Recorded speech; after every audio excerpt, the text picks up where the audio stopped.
Hello, my name is Brendan, and welcome back to Brendan's Film Reviews. Today we will be discussing the fourth film in the Marvel Cinematic Universe, Thor, released in 2011. So with all that information out of the way, let's just get right into this review.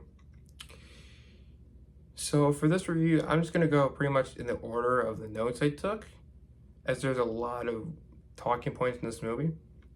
So to start, I just want to get the band-aid off. The Dutch angles. This movie has a lot of Dutch angles, and at the start it was kind of weird and took me out of the film a little bit because I feel like there was just too many and it was pretty noticeable. But I feel as the movie progressed and the film continued, I kind of got it out of my brain. I kind of forgot the Dutch angles were there. You could still notice them, but they were less noticeable. And I think that's also helped by the fact that the action in this movie is really, really good. I think that's a necessity at this point.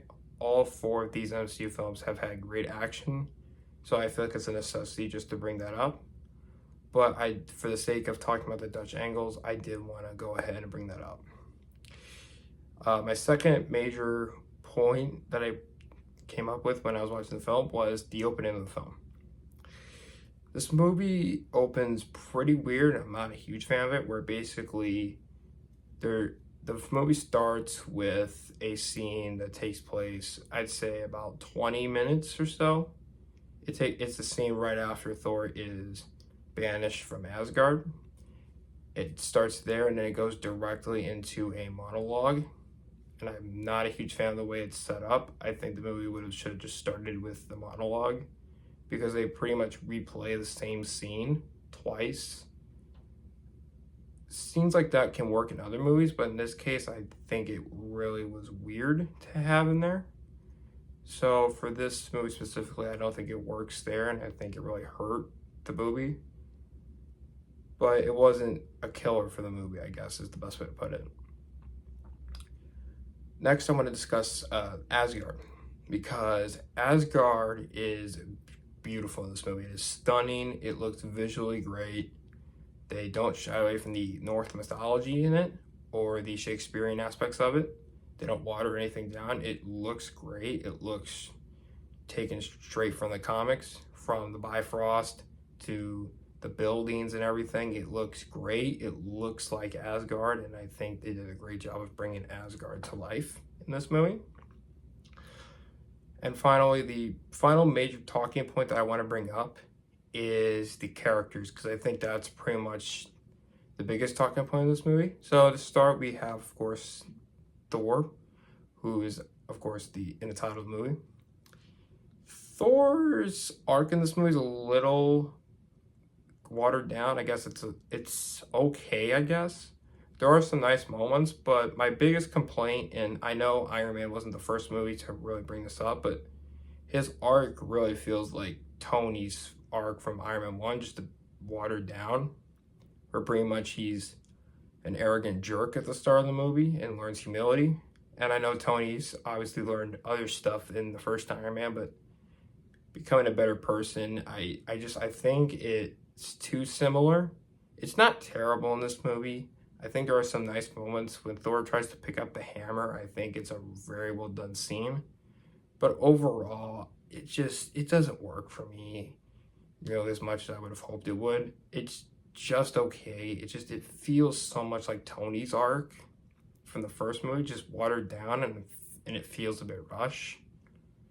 Another thing that I felt was rushed was Thor's relationship with Jane Foster. They have some good chemistry throughout the film, but overall I feel like their chemistry feels a bit rushed and all that.